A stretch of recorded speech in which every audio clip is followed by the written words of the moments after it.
Maganda ang van namin kuya.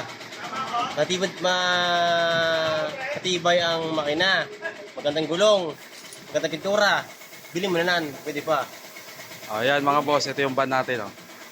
Available pa rin ito mga boss. Kasi ito ay ginagamit pa natin mga bossing. Ayan. Benta ngayaw to mga boss sa 240,000 negotiable. Sariwa naman kasi. Oh, ayan oh.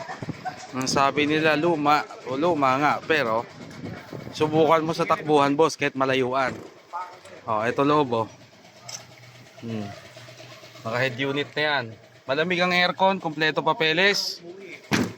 At higit sa lahat, nakarehistro. Ito ang loob mga boss, dual aircon. Malamig ang aircon, ready to long drive. Walang kalampag, gagamitin mo na lang. Sa pintura, bagong pintura to mga bossing. Ayan.